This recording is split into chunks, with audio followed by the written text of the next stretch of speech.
not good?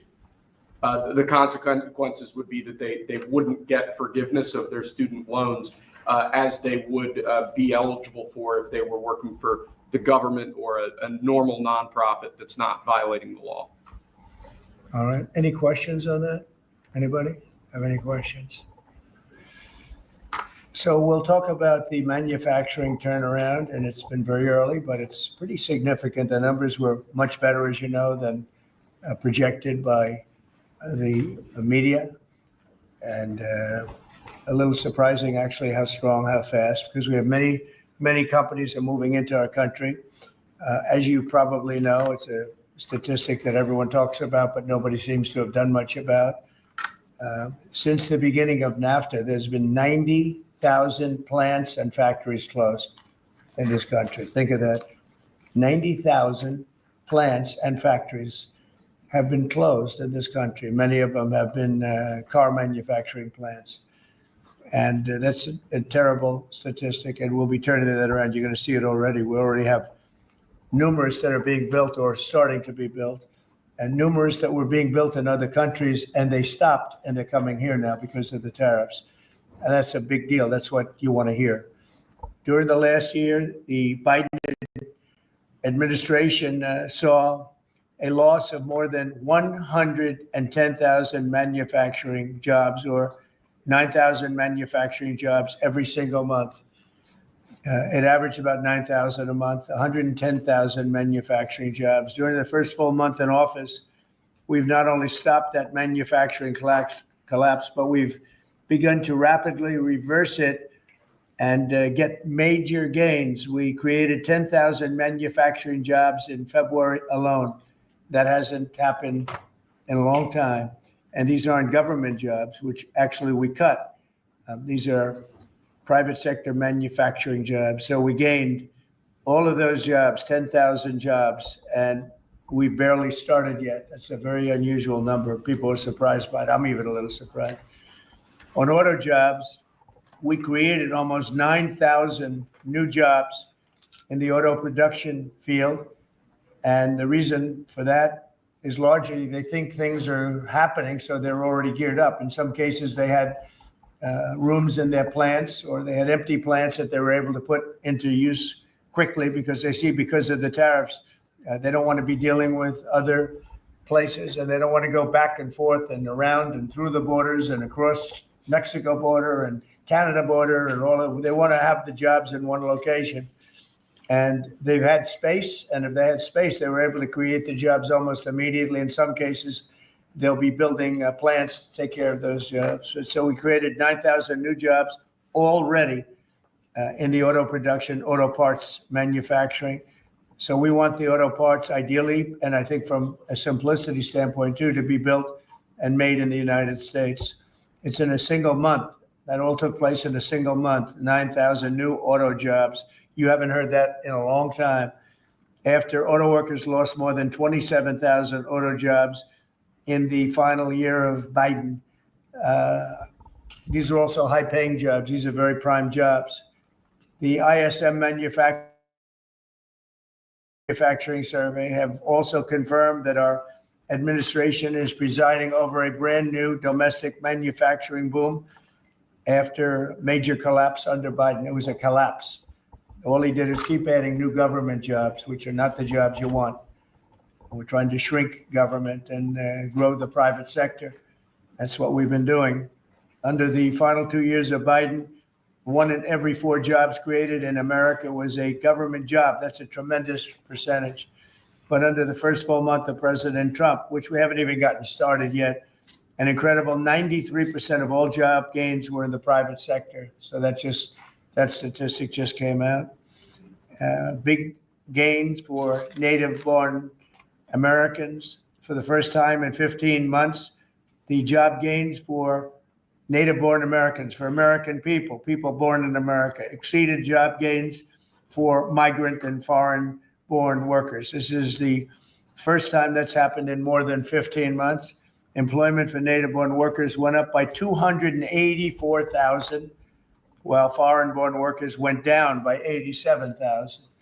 Now, you've heard the same stat where foreign workers were taking up all the jobs or almost all the jobs. In some cases, literally all of the jobs. And now it's 284,000 native-born jobs here, people born in our country, 284,000, while foreign-born workers went down by 87,000. First time that's happened in a long time. So these are incredible numbers, and they're very early. I mean, we're here for 5 weeks, but we have been talking about it since the big win in November 5th. So a lot of these people, they listen to us speak and they say, well, I'm going to gear up, and they're gearing up. And so they've been gearing up. They've had a little time. It's not just 5 weeks. It's 5 weeks plus a few months. And they put it into effect pretty quickly. They have confidence that what I'm saying is going to happen. So with that, I'd like to ask a highly respected gentleman, Kevin Hassett. He's been with us for a long time, and he's been right about a lot. We had the greatest economy in history in the first term, and Kevin was a big part of it. So Kevin, could you maybe give it a little description, please? Yeah, thank you very much, Mr. Trump. I think that the three things that you emphasized during the campaign is that you wanted to create domestic, high-paying manufacturing jobs, that you wanted to end wasteful government spending and reduce the unproductive government workers, and in fact, unleash them into the private economy where they could be more productive, and to create jobs for Americans. A lot of people said that if you deported illegals, that employment would go down, because no Americans would take those jobs. And if you look, 280,000 American-born folks were hired, manufacturing jobs are going up.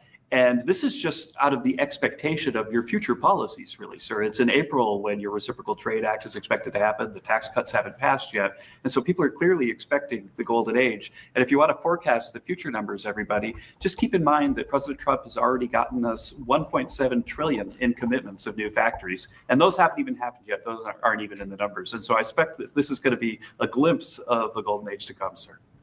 Thank you very much. One other thing, in Canada, we find that they're charging us over 200% for dairy products. You know about that.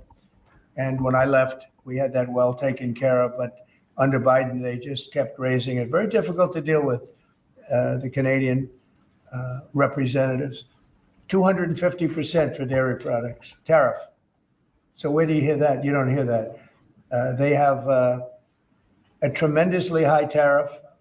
Give you the exact numbers in a little while coming out on lumber. So they sell us lumber. They have a tremendous tariff. They make it impossible for us to sell lumber or dairy products into Canada, but our numbers are a tiny fraction of that, almost non-existent. And what we're doing is freeing up our forests from the environmental nonsense that they put on them, where you can't cut down a tree. And we have to cut down trees in order to build the firewalls. And those trees are sold, but we're freeing it up on an emergency basis, because Canada has been ripping us off for years on tariffs for lumber and for dairy products. 250%. Nobody ever talks about that. 250% tariff, which is taking advantage of our farmers. So that's not going to happen anymore. They'll be met with the exact same tariff unless they drop it, and that's what reciprocal means. And we may do it as early as today, or we'll wait till Monday or Tuesday. But that's what we're going to do. We're going to charge the same thing. It's not fair. Never has been fair. And they've treated our farmers badly. Look, our country's been ripped off by everybody, and that stops now. I had it stopped in my first term, and we're going to really stop it now, because this has been very unfair. Our country, from an economic standpoint, a financial standpoint, and a trade standpoint, has been absolutely ripped off by almost every country in the world. Canada, Mexico, and then you just go right down the line. India charges us massive tariffs, massive. You can't even sell anything into India. It's almost restrictive. It is restrictive. We do very little business inside. They've agreed, by the way, they want to cut their tariffs way down now, because somebody's finally exposing them for what they've done. And same thing with China, same thing with a lot of other countries. And the EU has been a terrible abuser of this country. I mean, the EU was formulated in order to take advantage of the United States, and they have taken it, but they're not taking advantage when I'm in charge. So Sometimes you'll hear some negative things. It's always from outside countries. America will be very strong. And, if I'm a foreign country, they're going to do fine. But they can't do like they used to do because we're going to bring back our business into this country. We need it from a job standpoint. We need it from even just a psychological standpoint. Think of it, 90,000 factories are gone since the beginning of NAFTA. So we're not going to have that, and we're going to see them build it back. Now we've already had 5 major automobile companies. First time you've heard this in a long time, since my first term, actually, where we were really rocking and rolling, and then Biden came in and he stopped everything, like such a stupid thing to do, not even a believable thing. But we have many auto plants now coming in. We have big chip plants. We have the biggest chip company in the world, most powerful, probably one of the most powerful companies in the world. Wouldn't you say, Kevin? And he's coming in and they're building one of the largest chip plants in the world. That'll be done in Arizona, mostly in Arizona. And that'll give us a big percentage. That one plant will give us a big percentage of the chip market, something we have very little of. We used to have Intel, and Intel was run by a man named Andy Grove. And Andy Grove was a tough, smart guy. I used to read about him when I was a young man, and he did an incredible job. He really dominated the chip business. And then he died, and I guess they had a series of people that didn't know what the hell they were doing, and we gradually lost the chip business, and now it's almost exclusively in Taiwan. They stole it from us. They took it from us, and I don't blame them. I give them credit. I blame the people that were sitting in this seat because they allowed it to happen. We could have protected that so easily. But so we had the chip business, and now it's all in Taiwan, almost exclusive, a little bit in South Korea, but mostly in Taiwan. And it's very important. Everything you do, everything you touch is now about chips. The brake of a car, cars have chips all over the place. I was reading an article the other day where they talk about the brakes of a car are loaded up with chips. Who would think that a brake has a chip in it? But it's all about chips. So that was a big thing. And they'll be investing hundreds of billions of dollars in this country, and we'll be taking back a big portion of that industry. We have others coming in too. But a lot of car manufacturers are coming in, and they're coming in fast. And one of the reasons you see these numbers, and again, Kevin said it, and I said it a little bit, but the fact that they know I won the election. So after I was president-elect, they assumed that I was going to do what I said, because I do what I say. And so these numbers really reflect a lot of things that took place since November 5th, right? So, Kevin, thank you very much. Great job. Any questions? Mr. President, how concerned are you that the large-scale federal government layoffs will weaken the labor market? How concerned are you? The large-scale fentanyl what? The federal government layoffs will impact the labor market, will weaken the labor market. Oh. No, I think the labor market's going to be fantastic, but it's going to have high-paying manufacturing jobs as opposed to government jobs. We had too many people in government. You can't just do that. We had too many. This is for 40 years. This isn't just now. This built up and got worse and worse, and they just hire more and more people. You look at Department of Education, it seems like so many buildings I ride by, it says Department of Education. They're all over the place.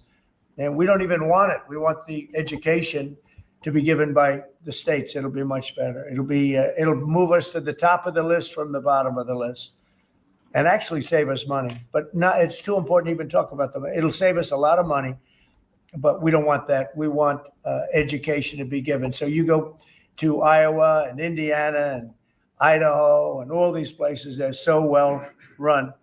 They're going to be producing education that will be the equivalent of, like Denmark is one, Norway, Sweden. Actually, China is one of the better in terms of education. And so we can't blame size anymore. China has 1.4 billion people, but they're very high on their list. The one thing we're doing well on, we're number one on the list, is cost per pupil. We spend more money than any other country in the world by far. So I jokingly say the one thing we do well on is the cost. We spend more money, and yet we're toward the bottom of the list. Yeah. Mr. President, I want to ask you, the joint address, millions of Americans watched your joint address earlier this week, where you warned that there could be a little disturbance that Americans could feel as a function of these taxes, these tariffs. How much disturbance are you willing to accept in the near term as a function of that? And to set expectations, how long should Americans expect things to cost a bit more? Well, so far, Peter, there hasn't been very much because these numbers are coming out. We're here for just a little over 4 weeks. And these are fantastic numbers. I was watching some of the reports this morning. They were surprised. There could be some disturbance, a little bit of disturbance. I solved a little bit of that because I have respect for our auto companies, and I gave them a little bit of a 1-month reprieve because it was unfair, although I'm sure they'll take advantage of it. I see they're driving a lot of cars into the U.S. to try and avoid the tariffs, and they're taking advantage of it a little bit. But they called me, they asked me, they said, could they have a little bit of help? And I decided, they're American companies, USMCA, and I let them have that. But this really kicks in, the reciprocals, kicks in on, let's see, I guess the 2nd. And I wanted it to be the 1st so badly. It just didn't want to be on April Fool's Day. So I made it the 2nd. That's going to cost a lot of money. That one day is going to cost a lot of money, but that's okay. But I don't see it. I don't see anything. I see good reports. I think we're going to have good numbers from the beginning. Now, globalists won't love this because this brings jobs back to America. So if they're coming back to America, maybe you'll lose some in other parts of the world. But the other parts of the world have done very well, and they'll continue to do very well. But I think the United States is going to be doing record business. We'll bring a lot of those 90,000 factories that have been lost over the last number of years. It's been, it's hard to believe. 90,000, think of what 90,000 is. 90,000 plants and factories are gone. We're going to bring back many of those plants and factories. One day the tariffs are on, the next day they're off. Right now, the markets, as you know well, prefer stability. Are you done going forward with the pauses and the carve-outs? Is that it for those? There'll always be changes and adjustments. And, you can't just, I could have, for instance, told the American car companies, no, I'm not going to give you anything. And then you wouldn't have had to say, well, they're getting a little extra. It's just a little bit of a 1-month reprieve.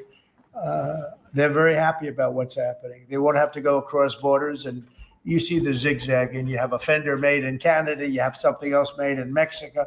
We don't want that. We want it made here. But there'll always be some modifications. I mean, if you have a wall in front of you, sometimes you have to go around the wall instead of through it. But I think very little. On occasion, if we can do something, we want to help companies. We want to help companies create jobs. So I could have left that, and you wouldn't have had a minor change. Instead, I was asked by the real majors, the big majors, if they could do this. And I said, yeah, I'll do it. I want you to produce a lot of jobs. And numerous of the people, actually all of the people I spoke to have already been, they're very much on the way to already doing it. That's why you have auto jobs increase. And the man, I don't know him, Sean Fain, I don't know him, and I did great, as you know, with the auto workers, with the Teamsters, with unions. I did fantastically well, best numbers ever by a Republican. And I have a lot of respect for those people. But Sean Fain, who I don't know, but wasn't a supporter, although the auto workers were big supporters. I watched him last night, and he said, Donald Trump is absolutely right on tariffs. He said, what he's doing on tariffs is an incredible thing. And it's about time somebody had the guts to do it, because we're going to save auto manufacturing. And I said to people when I was campaigning, you're going to have so many auto jobs, you're not going to believe what's going to happen. We're going to load up Michigan. I won the state of Michigan, as you know. And part of the reason I won it was I got a lot of auto workers that voted for me, Detroit, et cetera. But I think people are going to be very surprised. Yes. Thank you, Mr. President. You mentioned in your remarks chips manufacturing, how a significant percentage is now in Taiwan. You also mentioned it in your address to Congress, and you called on Congress to overturn the CHIPS Act, which had bipartisan support in the last Congress. Why would you like to see this particular law overturned, Mr. President? Because it's hundreds of billions of dollars, and it's just a waste of money. Now, some people have already taken the money and used it. Actually, it's very hard to qualify because they go by race, they go by gender, they go by all sorts of things. Nobody's ever seen anything like it. You won't be able to find those people. So I don't even think anybody can qualify. They have so many different categories. In order to qualify, you have to have so many of a certain race, a certain gender, a certain this, a certain, and I don't think they can qualify, but if they take the money, they better qualify because they'll be watching them. But it's a tremendous waste of money. I didn't give the great the greatest chip company in the world, one of the greatest companies. I didn't give them 10 cents. They came here because of tariffs, because they didn't want to pay the tariffs. And they also came here because they like the results of the election, because they know that I'm very pro-business and pro-jobs. I mean, I'm pro-business, not for business sake. I'm pro-business because of jobs, because business is producing the jobs. Okay? You, On Russia, if I may, President Putin is bombing Ukraine. Yeah. Do you still believe him when he tells you that he wants peace? Yeah, no, I believe him. I believe him. I think we're doing very well with Russia. But right now they're bombing the hell out of Ukraine, and Ukraine, I'm finding it more difficult, frankly, to deal with Ukraine. And they don't have the cards. They don't have the cards.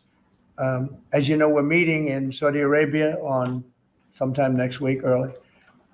And we're talking, I find that in terms of getting a final settlement, it may be easier dealing with Russia, which is surprising because they have all the cards. I mean, they're bombing the hell out of them right now. And I put a statement in, a very strong statement. Can't do that. Can't do that. Mr. President, We're trying to help them. And Ukraine has to get on the ball and get a job done. Michael, could you come up here? I see Michael back there. Yeah, good. I'm glad. He's traveling all over the world. I just saw him come in the door. Could you give a little definition of what's going on, please? Sure. Well, the president has been crystal clear, and he's been clear to all sides. The fighting has to stop. Both sides need to get to the table. We had a good engagement. Both leaders have said only President Trump could do so, and only he has been able to do so. We had an initial engagement with the Russians. The Ukrainians had a great opportunity to bind our economies together through that mineral deal. Unfortunately, that didn't go so well, but we think we're going to get things back on track. Secretary Rubio, myself and the Ukrainian delegation will be meeting in Saudi Arabia next week to get these talks back on track, get the ceasefire in place, and drive peace home under President Trump's leadership. You put out. I think both parties want to settle. I think if I wasn't president, this war would have had no chance of settlement, zero chance. But I think we're going to get it settled and stopped. We got to stop. They're losing on average 2,000 soldiers a week. That's a lot of soldiers. Do you agree, Peter? It's a lot of soldiers on both sides, I agree. Do you, Mr. President, think that Vladimir Putin is taking advantage of the U.S. pause right now on intelligence and military aid to Ukraine? No, I actually think he's doing what anybody else would do. I think he wants to get it stopped and settled, and I think he's hitting them harder than he's been hitting them. And I think probably anybody in that position would be doing that right now. He wants to get it ended, and I think Ukraine wants to get it ended, but I don't see it's crazy. They're taking tremendous punishment. I don't quite get it, but I suspect, Michael, he probably wants to get it ended. He does, Mr. President. The Russians are taking incredible losses on the front. As the president has said, this is a meat grinder of people, of material, of national treasure, and no one else has any solutions except to let this war continue forever. But I'll add, the president has had multiple conversations and a visit from President Macron of France, Prime Minister Starmer of the United Kingdom. We have the NATO Secretary General coming next week. We have this meeting with the Ukrainians. We've had it with the Russians. All of this in the president's first month in his leadership. We will engage in the shuttle diplomacy, and we will continue to use his leadership and what leverage we have to get both sides of the peace table. It's not going to be easy, but President Trump. This war should have never happened. It would have never happened if I were president, but it did happen. So a lot of other things shouldn't have happened too. We shouldn't have 21 million people pouring into our country through open borders, many of whom are criminals, very bad criminals, including murderers, thousands of murderers, many killed, far more than one person, and they're roaming our streets. But Tom Holman and Kristi Noem are doing an incredible job, and we're getting them out of here. And we'll get them out. We'll get them all out. But all these things shouldn't have happened. We shouldn't have inflation. We shouldn't have had this horrible inflation where the prices have gone up. Look at eggs. So we're doing a good job. We're doing a good Mr. job. President, in regards to the pause on military assistance to Ukraine, you put out on your social media post today that Russia is pounding Ukraine. That's right. Why not provide Ukraine with air defenses? And what happens, Mr. President, when Ukraine runs out of Well, the because Patriot missile yeah, batteries? good question. Because I have to know that they want to settle. I don't know that they want to settle. If they don't want to settle, we're out of there because we want them to settle. And I'm doing it to stop death, more important than anything else. Secondarily, way down the line is the money. So we're in for $350 billion and Europe is in for $100 billion. They should be in for the same or more than us. And, you know, I watched over the last week or so what's going on in Europe. This thing could end up in World War III if we don't get it settled. This could really end up in a World War III. We got to get it settled. So on Iran, how confident are you that the Iranians will negotiate with you? And is Israel on board with this outrage? Yeah, I saw the hostages the other day. They came in, people that were not young, some young and some older, much older. And they gave, it was hard for them to do it, actually. They gave statements as to what happened. I was asking, what happened? How was it? I said, did you see anybody in there that was kind, like out of the hundreds of people that you were seeing, Hamas? Did some of them wink at you and say, don't worry, you're going to be okay, or give you a piece of bread, or no? I said, were there any people that were like kind? I was shocked. The answer was nobody. There was nobody, just the opposite. They'd be slapped and punched. One man broke his ribs. He couldn't breathe for a month. It was brutal. I was so surprised. Could you think there'd be a couple of people that would be kind, that would say, you're going to be okay, but they had none of that.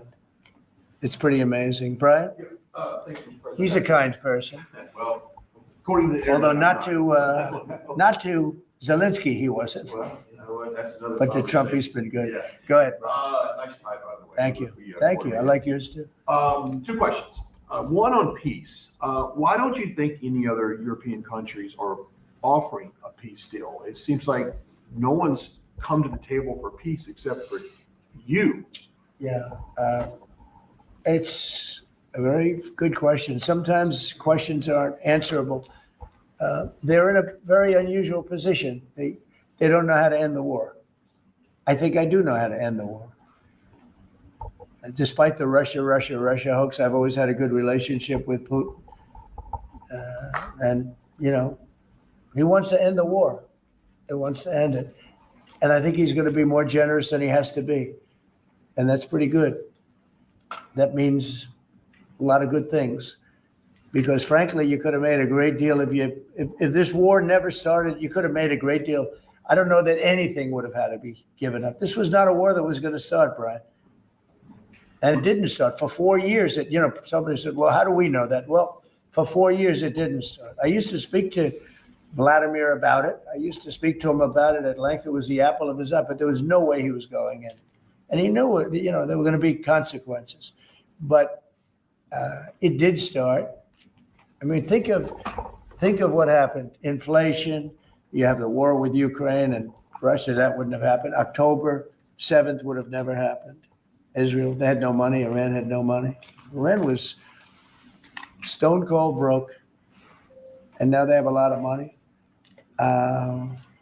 But that's going to be the next thing you'll be talking about is Iran. What's going to happen with Iran? And there'll be some interesting days ahead. That's all I can tell you. We're down to final strokes with Iran. That's going to be an interesting time. And we'll see what happens. But we're down to the final moments. We're at final moments. Can't let them have a nuclear weapon. I think that I would have had a deal within 1 month after the rigged election of 2020. They were all set to make a deal. And then when I lost, they saw this person who's a stupid person, very stupid person. And they said, let's not make a deal. And they were right. He took the sanctions off. They became rich under Biden. They went from having no money to having $300 billion. All in a short period. It's oil. Oil builds up fast. It's a nice living if you have a nice oil well. And they do. They have a lot of nice oil wells, right? So anyway, it's going to be a big thing. It's an interesting time in the history of the world.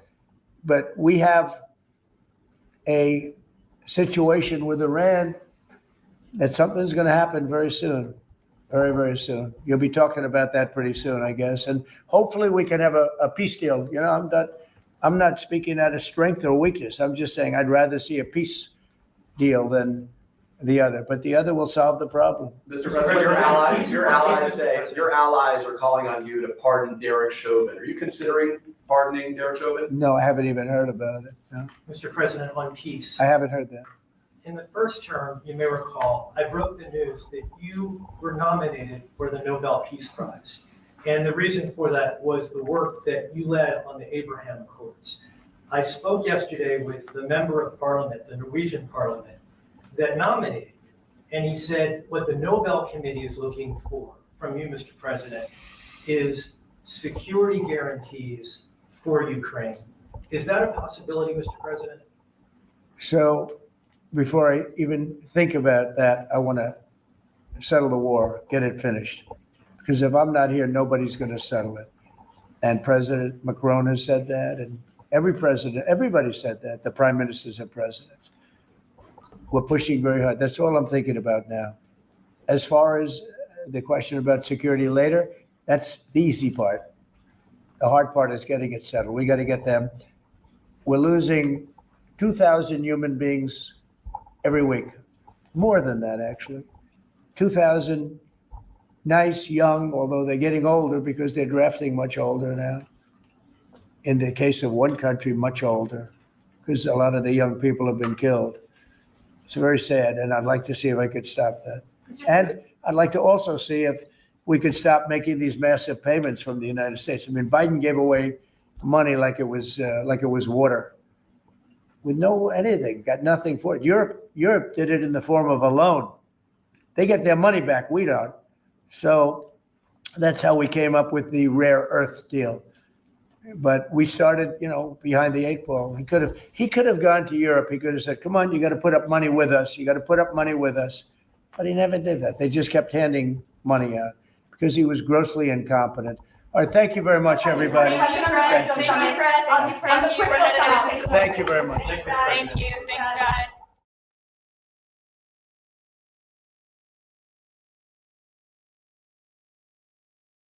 I think that we're going to be at $5 trillion of investment. I think you're going to have investments very shortly. We're already 3.5, and we have commitments, verbal commitments for a lot more. And numbers like that have never been done in this country. And it's going to get harder. This is in 2 months. It's really in less than 2 months, because since we've really gone out with it. And we have other interesting things happening. But to me, the whole tariff situation, and essentially they've done that to us for many years. So if we're anywhere near 5 trillion in 2 months, this could be numbers like the country's never seen. And every time you hear a dollar spent, that's another job, because the jobs are coming with it. So auto plants, chip plants, pharmaceuticals, lumber coming in. We have things happening in this country. I'm not sure that they've ever seen it. Steel, we have tariffs on steel. They've been here for a while. Steel and aluminum. Nobody's ever seen anything like we're witnessing now. Nobody's ever seen anything. Most of you agree with that. I mean, it's nothing much you can't agree with. We have things happening in terms of jobs and investment, the likes of which I don't think we've ever seen. If you look at, let's say, $4 to $5 trillion in a period of a month and a half, that's even more than you do with your concerts, which are always sold out, right? Nobody's ever seen numbers. And think of it, where Apple's at 500 billion, as I said, but they always used to spend that money in China. Now they're spending it here. That means you're going to build. Now, they don't have any tariffs. Remember, there are no tariffs if you do your product here, if you build whatever it is in the USA. One of the things we're also trying to get is if you buy a car that was built in the USA, you get a deduction on interest. So if you go out and borrow money to buy a car, if it's built in the USA, never been done before, it's a big deduction for people that really aren't used to deductions, frankly, because people that buy cars like that are not big into the world of deductions. And now they're going to learn about deductions. So I think it's going to be great. Yeah. Mr. President, are you going to move ahead with a universal tariff or different individual tariff rates on a whole variety of different? What you're going to see in 2 days. which is maybe tomorrow night or probably Wednesday, you're going to see. And they're reciprocal. So whatever they charge us, we charge them, but we're being nicer than they were. We have a lot of countries, friend and foe. I always say friend and foe, but the friend in many cases is worse than the foe. They took advantage of us. And we are going to be very nice by comparison to what they were. The numbers will be lower than what they've been charging us. And in some cases, maybe substantially lower, but we sort of have a world obligation perhaps. But we're going to be very nice. Relatively speaking, we're going to be very kind. Mr. President, you met with the chairman. Somebody said that about me the other day. He said, who doesn't know me very well, they said, you're such a kind person. And I said, say that again. They said, you're a kind person. I said, I've never heard that before. It was a weird statement. I was kind. Who said that? I've heard of words that I don't know, I better not tell you. You know, I've been called a lot of things, but it's sort of a different kind of a word. It's like an old-fashioned word, is that it? Mr. President, you met with the chairman of Stellantis today. Did Yes. he ask you for a pause on the auto tariffs? No. What was that meeting about? Just about some of the problems they have with the environmental, which we're going to clean up. Have any of the automakers? We're going to probably go back to 1920. If you look, we're going to go back probably to a 2020 standard. So we'll have 2020 standard, and that's just a few years ago. Oh, they're making it so difficult all over the world. It doesn't mean a damn bit of difference even for the environment. It doesn't matter. They make it impossible for people to build cars. So we're going to be doing much different. 2020 is a strong standard, but they've taken it to a level now that makes it very difficult to build a car. So we're going to be bringing it back to a standard that is a very good environmental standard, but it makes it possible to build a car. Have you heard any concerns from the automakers, though, about the tariffs on parts that will go into effect over the coming weeks, about what that's going to mean for the price of Well, I gave them a American-made big cars? break for a month. I didn't charge them anything, for a big month, for that first month. And they brought a lot of material into this country because they could bring it in without tariff. If you look at Canada and Mexico, they were driving hundreds of thousands of cars into the market because they avoid the tariffs by doing it before the tariffs go on, which would be Wednesday. And I saw some of your shows where cars are lined up for miles and miles. Some of them didn't have fenders on them. Some of them didn't have the roof on yet. They're driving it here brand new. They're driving it in because they want to avoid the tariffs. I let them have that. They sort of took advantage of it because, that wasn't part of the deal, but that's okay. Are there any They're great American car companies. And so I gave them a little break on that. Yeah. Are there any countries that you're not targeting on Wednesday? Well, it depends. I said it's reciprocal. Not everybody has made a fortune, but almost everybody has, but not everybody. And the ones that haven't, we're going to be very nice to them. And on a separate issue. Because that word reciprocal is very important. What they do to us, we do to them. Okay. Can I just ask you briefly on President Putin? You said over the weekend, or indicated over the weekend, some frustration with him. How serious are you about imposing oil sanctions on No, I Russian want oil? to see him make a deal so that we stop Russian soldiers and Ukrainian soldiers and other people from being killed. But mostly it's Russian and Ukrainian soldiers. They're losing at least 2,500 human beings, beautiful human beings, a week. And I wanted to stop. And some people would say, why do you worry about Russian soldiers or Ukrainian soldiers? I worry because it's like, they're just like you people. They're like us. They're like all of us. And I seem to have an ability to do those things. And if I can do that, I think it's a very worthwhile thing to do. And I think we will. No, I want to make sure that he follows through, and I think he will. I don't want to go secondary tariffs on his oil, but I think, it's something I would do if I thought he wasn't doing the job. I did it with Venezuela, secondary tariffs, and you know what happened? Every boat left the harbor. Did you see that? It was a beautiful thing to see. The whole harbor emptied out. My words weren't even finished. I have these massive ships. They're actually taking the hoses and dumping them into there. They couldn't get out of there fast enough because they know I don't play games. So I think he's going to live up to what he told me, and I think he's going to fulfill his part of the deal. Now, then you have Zelensky, and hopefully he's going to live up. I see he's trying to renegotiate the rare earth. You know, we did something because, as you know, the Europeans get paid back the money that they gave, and we don't, because Biden is an incompetent president. And he should have asked for rare earth, or he should have asked for the loans to be guaranteed in some form. That's what Europe did. Europe is in for probably $100 billion. And we're in for 350 billion. So we're in for more than 3 times. And now you could make it a little bit less than that, but it doesn't matter, whatever the number. We're in for substantially more than Europe. We could be in for 350 billion. They have no idea because Biden wasn't a good bookkeeper except for himself. And what happens is we made a deal for rare earth. It was all done. And I heard through you, I haven't spoken to them yet, but through you, I heard that they're now saying, well, I'll only do that deal if we get into NATO or something to that effect. Well, that was never, number one, discussed. Number two, I think it's going to be very long before Putin. They said, you're not going into NATO. And it could be, that's probably the reason the war started, actually. We're hours away from a very special election. Wisconsin, Florida. I want to share your thoughts on Republican voters to not sleep on this. These are 2 very important races you got to vote. Well, it's a big race, Supreme Court race in Wisconsin. It's taking place essentially as you know, it was early voting. So we'll see what happens. It's a big race. I love Wisconsin. We won Wisconsin. Republicans typically don't do very well in Wisconsin, but I did. I actually won it twice. I actually probably won it 3 times to be exact. We played their side. Not probably. I won it 3 times.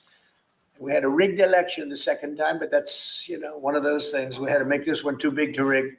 Would you agree with that, Brian? Yes, Too big sir. to rig? Yes, sir. So anyway, but yeah, there's a big race, and I hope you get out and vote for the Republican. The woman is a radical left lunatic, and let's see who wins. But the woman will be very bad, and you know, Wisconsin's a big state politically, and the Supreme Court has a lot to do with elections in Wisconsin. So if whoever it is that's running, including, you know, even Senate races, et cetera, but whoever it is in 4 years that runs, having Wisconsin is a very big, you know, we won it early and big, but winning Wisconsin's a big deal. So therefore, the Supreme Court choice, that's the one you're talking about right now.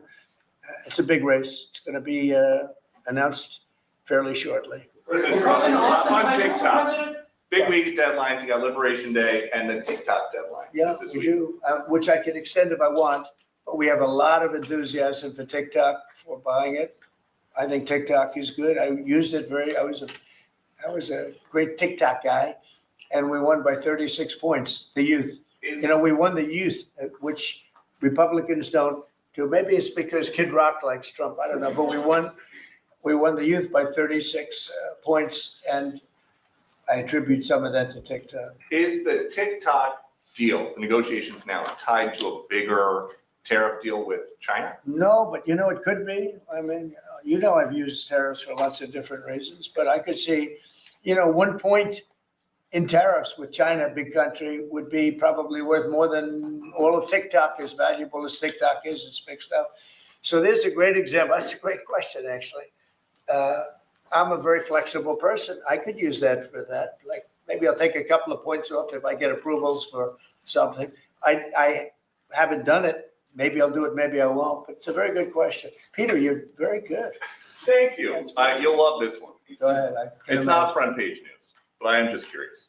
What is your thought about Tiger Woods now becoming part of the broader Trump family? Well, I love Tiger, and I love Vanessa, and they had a great relationship. I happen to think the relationship with my son, I happen to think the relationship was hurt very badly by the witch hunt that went on, Russia, and all the crap that they put Don through, who knew nothing about it. But Vanessa and Don had a very good relationship. They have incredible children, 5 incredible children, all good athletes, all great students, they're like great. And they broke up, you know, quite a while ago, and which was to me very sad because I think they're both great, Don and Vanessa. And Tiger actually called me a few months ago, and they have a very special, very good relationship with Tiger. I played golf with him a couple of times over the last month, and he's a fantastic guy and a fantastic athlete. And he told me about it, and I said, Tiger, that's good. It's good. I'm very happy for both. I just let them both be happy. Let them both be happy. They're both great. So President, to follow President, question on Austin China, Tice. to follow up on China, China, South Korea, and Japan say they're going to work together in cooperation to respond to the tariffs that you're going to put into effect this week. Are you concerned that this move, the tariffs this week, could push some of the United States' closest allies to work with China? No, I'm not worried about it. I'm not worried about it. Yeah. Mr. President, can I ask you I about think they have a something? chance of doing better, actually, with the tariffs. It can actually help them in a certain way. And I think a lot of them will drop their tariffs because, you know, they've been unfairly tariffing the United States for years. And if you look at the European Union on cars, the European Union already dropped their tariff down to 2.5%. It was announced a couple of days ago, which is what which is a very small tariff. The United States charged very little. And a lot of, I think I heard that India just a little while ago is going to be dropping its tariffs very substantially. And I said, why didn't somebody do this a long time ago? A lot of countries are going to be dropping their tariffs. About something Yeah. that happened in France today, Mr. President. Marine Le Pen, the far-right leader, got convicted in court and is now banned from running for office for 5 years. Do you have a comment about That's a big deal. That's a very big deal. I know all about it, and a lot of people thought she wasn't going to be convicted of anything, and I don't know if it means conviction, but she was banned for running for 5 years, and she's the leading candidate. That sounds like this country. That sounds very much like this country. Okay, anybody else? Mr. President, you presented with a bunch of proposals for tariffs by your advisors that were talking about that idea And publicly. who? That your advisors have presented ideas They to do. you about tariffs and what to do in the next 2 days. Have you settled Well, on you're any? going to see, I've settled, yeah, actually a long time ago. But we talk about it a lot. We want to do what's right for the country and even the world. You know, it affects the world, not just this country. This has been the piggy bank for the entire world. So it really does affect the world, and that's important to me also. Yeah. Yes, Mr. President, in the past, you have said that you want the quick return of Austin Tice, a Marine Corps veteran and a journalist who went missing in Syria over 12 years ago. Yeah. Have efforts been made to locate Austin Tice been extended beyond Syria, including potential leads in Iran? And do you have plans to get in touch with Miss Deborah Tice, the mother of Miss Austin Tice? And also at the same time, organizations like Hostage Aid Worldwide have been on the ground in Syria, searching for Austin Tice for many years. Can I get your comment on the future, potential future plans to locate Austin Tice and to bring him home finally? So we've been looking, as you know, for Austin for years. I don't know about Biden. I don't think Biden was looking for anything, but we were. And there's been virtually no sign, you know that. There's been no sign of Austin. An incredible young guy. Be less young now. I mean, it's been a long time. It's been many, many years. The mother is fantastic. She's a very committed mother that her whole life is to find her son who was in Syria and just disappeared off the face of the earth. So, you know, a lot of bad things happen, but we're always, you know, we will never, until we find out something definitive, one way or the other, we'll never stop looking for him. But we have been, and the response, it's just a lot of dead ends. He's been gone for a long time. The problem is there's never been a sighting. You know, sometimes you'll have somebody you're looking for him and there's a sighting. There's never been a sighting of Austin, but we are out there and we have great respect for his family and for his mother. She's been unbelievable. Yeah. Mr. President, a question about, No, behind you. no, apologies. Yes, you've had outreach with the leaders of Russia and China. You've made an outreach to Iran.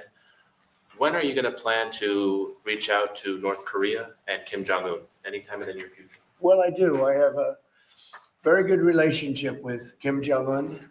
Now, you people hate to hear that, but it's very important. I got along with him fantastically, as you know. It started off very rough, very nasty. Little Rocket Man, the whole thing was a nasty deal. And then one day we got a call that they'd like to meet. We met. We have a great relationship. And yeah, we have, there is communication, yeah. I think it's very important. You know, he's a big nuclear nation. And he's a very smart guy. I got to know him very well. you remember I put my foot across the line and then I walked across the line. I don't know if Secret Service was thrilled with that. They actually wasn't. They were not too thrilled. But I have a very good relationship with them. Yeah, we'll probably do something at some point. Yeah, please. Jeff. Who's on your short list, Mr. President, to replace Elise Stefanik as U.S. Ambassador to UN? So we have a lot of good people that want it. First of all, Elise is fantastic, and I just don't want to take chances with you guys saying, how is the election going? We have a congressional election that's a little bit close. I guess the one is in good shape, but the other one's a little bit close. But Randy Fine is a great guy. They're both good candidates. They're very good. But it's, you know, a little bit, we want to be careful. And Elise is very popular in her district, and so am I. We won by a lot of points, and so did she. And there's a lot of people that wanted to run for it, but we have no idea, are they going to win? I think it's just security. And I said, Elise, what about going back? Because they love you there, and she's going to take a big leadership position with Mike Johnson and the group, the speaker. And I can tell you that for the replacement, we have a lot of people that have asked about it and would like to do it. David Friedman, Rick Grinnell, and maybe 30 other people. Everyone loves that position. That's a star-making position. And so we'll see what happens. But we have a lot of people that are interested in going to the United Nations, as you can imagine. Yeah. Give me a quick music question. Favorite song to play live is what? And then my question for you, Mr. President, your favorite rally you did last year, 2024. What was your favorite one? Favorite song to play live? Yeah, favorite song to play live. Oh, that's a tough one. It'd have to be one of the hits, probably Cowboy or Ball with the Bar. There's a song that I've played every night that was never a singular hit that I probably should not say the words to in this office right now. And then for you, Mr. You never met a He does- certain by the person way, like his me. rallies are amazing. He does great and gets big crowds. He's really a star when it comes to that. He is a very talented guy. I would say maybe Madison Square Garden, because anybody that was there, the owner of the garden, Jim Dolan, who's, you know, to me, always been terrific. He said this, he's never seen anything like it. We had, when you announce Madison Square Garden, you know, it's a big arena, but we sell out big arenas. We sold out in Milwaukee. We sold out at every big arena. We never had empty seats. It's amazing. They talk about Bernie Sanders gets 2,000 to 3,000 people. Everyone said, these crowds, I get 107,000 people in New Jersey. In Butler, PA, we had over 100,000 the second time. We had 55,000 the first time. We have big crowds. I would say Madison Square Garden, because I grew up in New York and the garden is great. Jim Dolan treated us well, but everybody said that, because I think I could have filled it up 10 times. We had hundreds of thousands of people that were stacked all the way back to the Hudson River and on the other direction, back to Fifth Avenue. Nobody's ever said, I don't mean with a line, I mean like 50 deep, this way. The streets were closed, the whole thing, it was crazy. And when you take that, you know, you want to do well at Madison Square Garden. You don't want to have empty seats.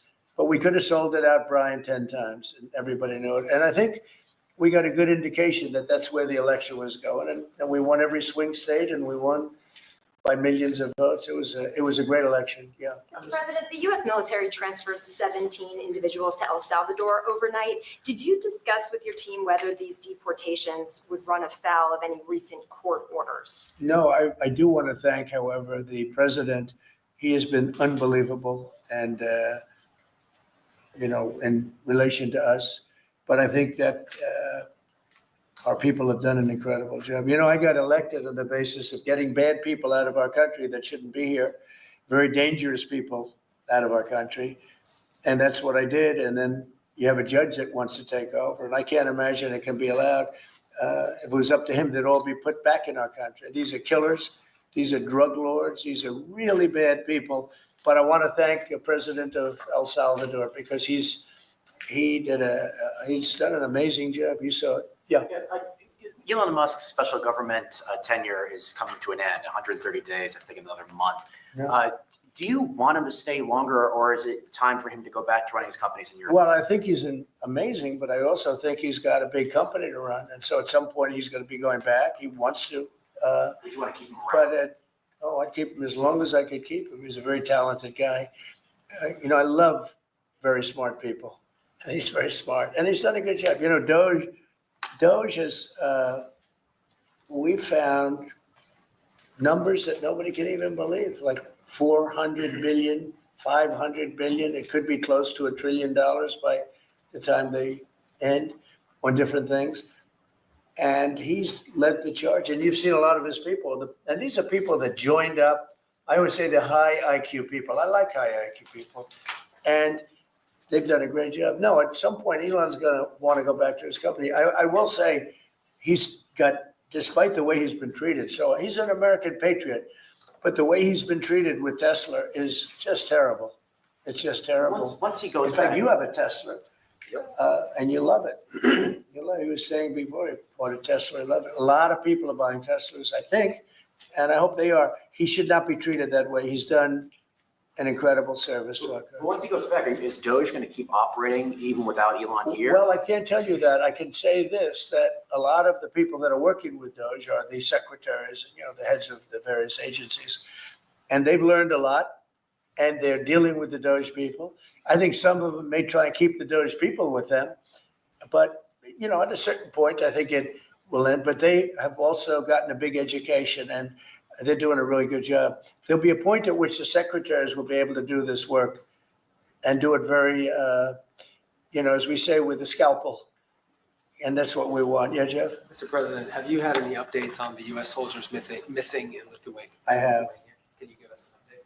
So 3 are no longer with us, and 1 is unfortunately probably in the same category, but they haven't declared that yet. It was a very heavy truck, like a toy, but really heavy, that lifted the heaviest equipment. And it would seem that the bank of a lake collapsed. The weight is so big. And it was at night, and it was very cold weather, and ice, a lot of ice. And it's possibly slipped, and the weight is so enormous of this thing. It's a massively heavy vehicle. And if they slipped a little bit, that's probably what happened, and it flipped. And 3 are gone, and 1 is missing. On a separate topic, follow up on immigration. Did you see the video of the Tufts University student who was taken off the street by ICE agents last week in hoodies and masks? There's been a lot of criticism of that. Are you comfortable with how that was handled? Well, I haven't really looked at it in any detail, but I will. I have seen it quickly, but not. I wouldn't want to comment on. Yeah, please. Yeah, Mr. President, would you be able to confirm recent reporting that you are making plans to go to Saudi Arabia next month? And if so, why is Saudi Arabia so important? So I have a very good relationship with the Middle East. In fact, if you look at Michigan, I won the vote by a lot. People were a little surprised. And I have a very good relationship with Mohammed and the king. His son is Mohammed. He's great. Crown Prince, actually, he's prime minister too. He's got a lot of good titles. But he's great. And the king has been wonderful. And if you remember, last time I went to Saudi Arabia, I put him first on the list because they agreed to buy $450 billion worth of American goods, military and otherwise. And they did. And it was an unbelievable day. It was in this gorgeous ballroom, and companies were there from many, probably 100 companies. And they were given anywhere from 40 or $50 million to less. And more, actually. Okay, some of them were given numbers that were just many times that amount. I think we had a couple of $20 billion deals and big stuff. And it's a very rich country because of oil. And we are a very rich country ultimately when we straighten it out because of oil. Oil is always good. And I agreed to do it again, and they've agreed to spend close to $1 trillion of money in our American companies, which to me means jobs. So they're going to spend hundreds of billions of dollars giving them to American companies that are going to be making equipment for Saudi Arabia and other places in the Middle East. And for that, I think it's worth it. I did it last time, 450 billion, and the press was there. It was one of the most unique days I've ever seen, where companies would get up and you're getting 20 billion, the name of the company, and the chairman were all there, every chairman and top person in the company. You remember that, Peter? I don't know if you were there. You might be too young for that. I was on the Democratic campaign trail. Oh, that was boring. This was a much better deal. But it was amazing, actually. It was an amazing day. We sold and we partook in $450 billion worth of investment into American companies. And they announced the company, the amount of money, $1 billion, $5 billion, $25 billion. And the chairman of the company, many of whom, you know, well-known figures, prestigious figures, great business leaders, they went up, they shook the hand of somebody and they would sit down, and we just had a big investment made. So it was a record. Nobody ever beat it before. $450 billion worth of jobs. I view it as jobs more than anything else. And now we're close to $1 trillion. So it's more than double the number that we did when I first came to office. And this trip takes place next month. It could be next month, maybe a little bit later, yeah. And we're going to Qatar also. And also we're going to possibly a couple of other countries. UAE is very important. It's a great leader in UAE. And I had his brother here the other night, if you saw that. We had a wonderful guy, a wonderful family. So we'll probably stop at UAE and Qatar, and as I used to call it, Qatar. Nobody's ever told me right or wrong. I always like to say Qatar, but it's Qatar. They like to say Qatar. And Saudi Arabia, the three of them, and then we'll go other places also. But in the Middle East, those seem to be the three. And again, tremendous amounts of jobs will be created that in those 2 or 3 days. Thank you very much, everybody. Thank you, press. Thank you, press. Headed out that door right there. Oh, Thanks, President guys. Trump. Thanks, guys. Thanks, guys. Wait. That was good. Okay, ready, everybody? Oh, you better do well with this. He's gonna do it, make sure everything is nice and clean, right, for your Make industry. America fun Because you're again. not in a clean industry. Hold that up. Okay? Thank you, everybody. Thank you. You just want to start by saying we had a meeting yesterday on the Department of Education, which is being moved. We're going to educate the children in their states where they can get a proper education. The numbers are horrible the way it is, and we're going to make a move that's very big. I don't think it's even risky a little bit. I think it's going to be amazing. Should have been done years ago. They've been talking about doing it for many years, but nobody ever got it off. But we did. And there was great excitement and great acceptance of it by almost everybody, including a lot of Democrats, actually. I do want to say that I've decided that the SBA, the Small Business Administration, headed by Kelly Loeffler, is a terrific person, will handle all of the student loan portfolio. We have a portfolio that's very large, lots of loans, tens of thousands of loans, pretty complicated deal. And that's coming out of the Department of Education immediately, and it's going to be headed up by Kelly Loeffler at SBA, and they're all set for it. They're waiting for it. It'll be serviced much better than it has in the past. It's been a mess. And also Bobby Kennedy, the Health and Human Services, will be handling special needs and all of the nutrition programs and everything else. Rather complex, but that's going to be headed by and handled by Health and Human Services.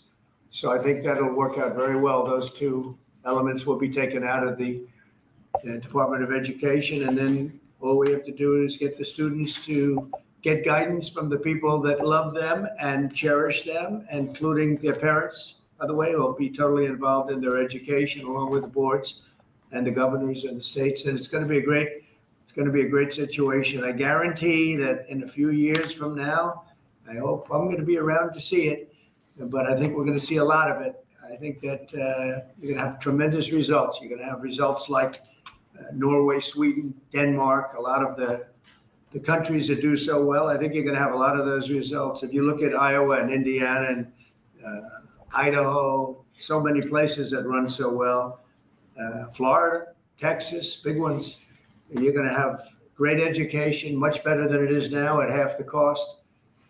And we're not even doing it as a cost item, although you will save probably half, maybe more than that.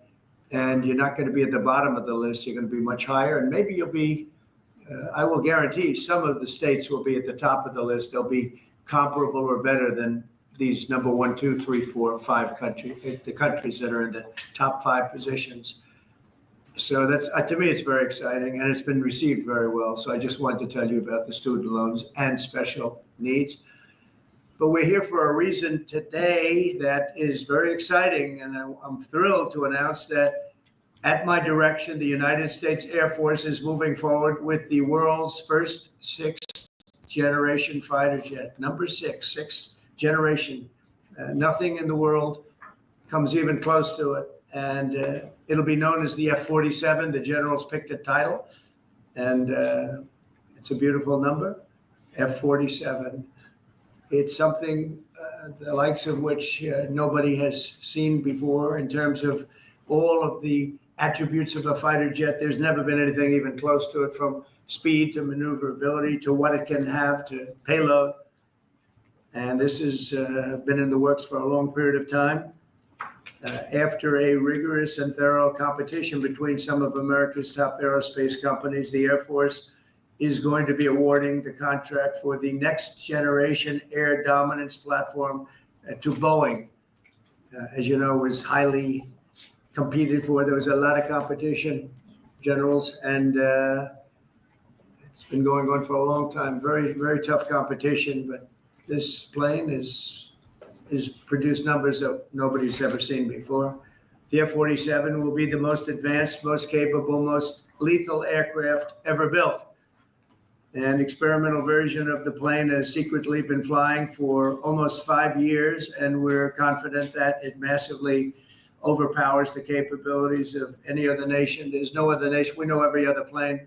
I've seen every one of them, and it's not even close. This is a next level. You know, level 5 is good. This is level 6, they say. The F-47 is equipped with state-of-the-art stealth technology. It's virtually unseeable and unprecedented power. It's got the most power of any jet of its kind ever made. Maneuverability, likewise, is there's never been anything like it, despite the power and speed. Its speed is top. So over 2, which is something that you don't hear very often. America's enemies will never see it coming. Hopefully we won't have to use it for that purpose, but you have to have it. And if it ever happens, they won't know what the hell hit them. A new fleet of these magnificent planes will be built in the air during my administration for the next couple of years. It's ready to go. They've already built much of what has to be built in terms of production, including the sheds. We'll ensure that the USA continues to dominate the skies. We've given an order for a lot. We can't tell you the price because it would give way to some of the technology and some of the size of the plane, good sized plane. This contract also represents a historic investment in our defense industrial base, helping to keep America at the cutting edge of aerospace and technology. Our allies are calling constantly. They want to buy them also, and certain allies will be selling them, perhaps toned down versions. We like to tone them down about 10%, which probably makes sense because someday maybe they're not our allies, right? But I would like to ask Secretary Hegseth, who's doing a fantastic job. He's really been very inspiring in so many ways. And I must say that before he speaks, we have had record people wanting to join our military in the last 2.5 months, literally since this, I think probably since the election, November 5th, but especially since we came to office and since I announced Pete. He's young, he's smart, he's strong, he loves it, and they love him. But we've had record numbers of people wanting to join our military. Now, if you go back 6 months, it was the exact opposite. you had record numbers of people not wanting to join the military. Now you have record numbers of people wanting to be in our military. And that's a great honor. That shows you we're really on the right track. So Pete, maybe say a few words. Sure. Well, Mr. President, this is a big day. This is a big day for our warfighters. This is a big day for our country, a big day in the world. The name of this program is the Next Generation of Air Dominance. And Mr. President, because of your leadership, your clarity, America is going to have generations in the future of air dominance because of this 6th generation fighter. We've had the F-15, we had the F-16, the F-18, the F-22, the F-35. Now we have the F-47, which sends a very direct, clear message to our allies that we're not going anywhere, and to our enemies that we will be able to project power around the globe unimpeded for generations to come. Mr. President, this is a gift to my kids and your kids, to my grandkids and your grandkids. This is a historic investment in the American military, in the American industrial base, in American industry that will help revive the warrior ethos inside our military, which we're doing, rebuild our military, which the previous administration did not do, by the way, Mr. President. They paused this program and were prepared to potentially scrap it. We know this is cheaper, longer range, and more stealthy. President Trump said we're reviving it and we're doing it. And then we are also going to reestablish deterrence. Under the previous administration, we looked like fools. Not anymore. President Trump has reestablished American leadership. The F-47 is part of it. And Mr. President, thank you for having the courage to do it and leading the way for all our warfighters. Thank you very much, Pete. One of the things I will say, but the generals are going to speak in just a couple of seconds, but this plane flies with drones. It flies with many, many drones, as many as you want. And it's a technology that's new, but it doesn't fly by itself. It flies with many drones, as many as we want. And that's something that no other plane can do. So I'd like to introduce, if I might, Air Force Chief of Staff, General David Alvin, and also General Dale White, two incredible people that I've known over the years, but I got to know them really well over the last few months. And would you say a few words, please, General? Thank you very much, Mr. President. Mr. President, Mr. Secretary, thank you so much for your unwavering commitment to our military. I will say that this is a big day. This is a big day for our United States Air Force as well. You know, air dominance is not a birthright, but it's become synonymous with American air power. But air dominance needs to be earned every single day. And since the earliest days of aerial warfare, brave American airmen have jumped into their machines, taken to the air, and they've cleared the skies. And whether that be clearing the skies so we can rain down destruction on our enemies from above, or we can clear the path to the ground forces below. That's been our commitment to the fight. And that's really been our promise to America. And with this F-47 as the crown jewel in the next generation air dominance family of systems, we're going to be able to keep that promise well into the future.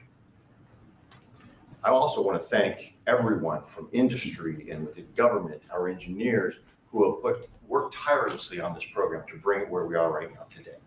This shows that American talent, American skill, and American determination are second to none, because this platform is second to none.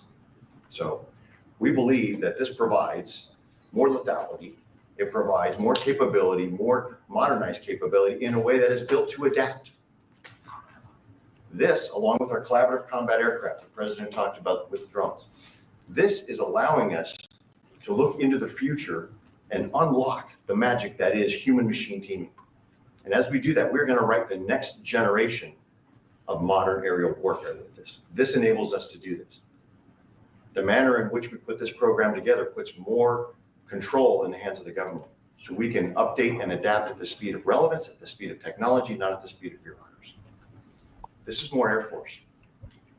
This is more options for the President. We say as our mission in the United States Air Force is to fly, fight, and win air power anytime, anywhere. If you want to go anywhere, you have to have a platform that gets you anywhere. This provides the President options from the very one end, which is a quick response, and then we can get right back into fighting stance without having to deploy troops that are going to take maybe months and cost more lives. We can be back in fighting stance, and maybe we restore that deterrence. all the way to decisive victory as part of a joint force that is the most lethal and capable military ever known in history. That's what we provide now, and this allows us to provide it into the future. It's more deterrence, more capability. It's what peace through strength looks like in the future, Mr. President. And so we're very proud to do that. And all we can say is, on behalf of the United States Air Force, let's deliver. Thank you very much. Thank you, General. Would you like to say something? No, sir, I'll just double check what the chief said. He knows what to do. He Generational knows who the boss is. Look That's at exactly that. right. Air security is what it's all about, and this is what we'll deliver. That's good. Thank you very much. Great job. We've worked together long and hard on this, and this was a big secret. In fact, we don't show too much of the plane for that reason. See what we show? You see how beautiful that is, but that's just a very small part of it. I wasn't surprised. I was wondering how much are you going to show if they came in with that? You see a wheel in the front? That's about it. Any questions? Mr. President Trump, Is 80,000 pages of documents is a lot to sift through. Yeah. Can you just tell us who killed Kennedy? Well, I was given the task of releasing that because many presidents have gone through it and they haven't released. And I said, release. We even released Social Security numbers. I didn't want anything deleted. They said, so what about Social Security? People long gone, but they're long gone, so we can't imagine. But I said, if you don't delete it, if you do delete it, we have people are going to say, why did you delete it? There's something in there. So we gave Social Security, we gave everything. And the rest is for you to look at, Peter. You're going to see whether or not you see anything. But we've given it. We're doing it with Dr. Martin Luther King, too. They're preparing all of that. They're going to release everything. And whoever else they want. I mean, we have nothing. We really have nothing to hide. We shouldn't have. When a lot of time goes by. But with the Kennedy files, in particular, they were going crazy on them. I don't think there's anything that's earth-shattering, but you'll have to make that determination. In those, it's 80,000. It's actually 88,000, and we have some additional things, as you know, come out today. And for that, you can go to the offices and you can see whatever you want to see. Everything is out there, totally open. The additional stuff is available later on today. You go over to the offices and you can have it immediately, and you'll make a determination. And on something else, these Tren de Aragua guys, because of your executive order, they are designated as foreign terrorists. Yeah. If ISIS or Al-Qaeda foreign terrorists were operating here in the United States, cops would probably be shooting first and asking questions later. And so what is the difference between terrorists, between somebody like an ISIS or an Al-Qaeda operative versus a MS-13 or Tren de Aragua? Well, these are people that focus on destroying people in their homes. They're not as international in that sense. They're a group of thugs. They come from Venezuela. They come from the prisons of Venezuela. They're very, very dangerous people, but they didn't look so dangerous when the guards took care of the situation from El Salvador. And I want to thank the president. He's a friend of mine. He's done a great job. But I just can't imagine that the Democrats are taking this issue where they want to have them back. So now they have men playing in women's sports. They have transgender for everyone. They have open borders. They have all of their crazy policies that are, I think, 95-5, not 90-10, okay? And their new policy is, let's bring Tren de Aragua back into our country. Let's bring the worst. These are the worst gang members there are. They looked amazingly frail, though, by the way they were handled. It's very amazing. They weren't, when they were in Colorado, cutting the fingers off a man because he made a phone call to the police. They seemed a lot tougher then than they did when they were having their head shaved and they were in shackles. They're tough people. They're bad people. We don't want them in our country. We can't let a judge say that he wants them. He didn't run for president. He didn't get much more than 80 million votes. And we just can't let that happen. It'd be so bad for our country. I won on the basis of getting criminals out of our country that were let in. It was called unforced error. They were let in by Biden, incompetently let in, and let in by the millions, actually. 21 million people. I believe it's 21 million. And that's not even including the gotaways, but these are rough people. We want them out of our country. And I won the election based at least partly on that, and that's a big part, yeah? And I don't know if you saw this. This is something totally different. I don't know if you saw this. Tim Walz is now saying about Trump supporters, and forgive me, I'm just reading a quote from Tim Walz. I think I could kick most of their ass. Oh, boy, he'd be in trouble. Is there any way to know? Well, he's a loser, yeah, I mean, he's a loser.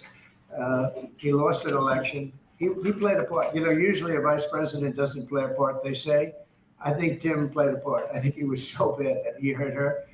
But she hurt herself, and Joe hurt them both. They didn't have a great group, but I would probably put him at the bottom of the group. Have you heard that Biden wants to get back involved for Democratic politicians, fundraising and campaigning against your policies? What do you think of that? I hope so. Mr. President, there are several families, Mr. President, there are families from some of the people, I'm with La Nación newspaper from Argentina.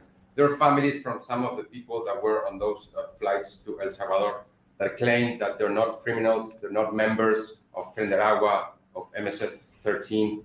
What can you tell them, and what guarantees can you give them that everyone in those planes were actual criminals, terrorists, as you said? Well, I was told that they went through a very strong vetting process, and that will also be continuing in El Salvador. And if there's anything like that, we would certainly want to find out. But these were a bad group. This was a bad group, and they were in bad areas, and they were with a lot of other people that were absolutely killers, murderers, and people that were really bad with the worst records you've ever seen. And but we will continue that process, absolutely. We don't want to make that kind of a mistake. Is the U.S. planning to give up the position of NATO's Supreme Allied Commander, and if so, why? NATO is something that I saved. NATO was gone until I came along. In fact, the previous Secretary General, very good man, both of them are good. The current man is fantastic. But both of them have said, if it wasn't for Trump, you wouldn't even have a NATO, because we were paying the cost of almost all of the countries. And now they're paying. I said, we're not going to do this. We're not going to continue. You hurt us on trade. You do bad things on trade. And then on top of it, we're supposed to pay for your military. And because of what I did, hundreds of billions of dollars flowed into NATO by countries that just weren't paying. They were delinquent. They weren't paying their bills. So NATO is solid. They're strong, but they have to treat us fairly. Are we going to give up the? Because look, without us, NATO is not the same. And I can tell you, I've been having very good discussions, as you know, with President Zelensky and with President Putin. And President Putin will tell you that without the United States, he wouldn't be worried. But he is worried when the United States is involved. And I have to tell you, I've dealt very well with both gentlemen, and we have, I think we have the confines of a deal. I hope we have the confines of a deal. I'm doing it for two reasons. Number one, and by far most importantly, thousands of young people, and they're not American people, they're Russian and they're Ukrainian, are being killed every week, thousands a week. And also the United States has paid, because of Biden, $350 billion on a war that should have never happened.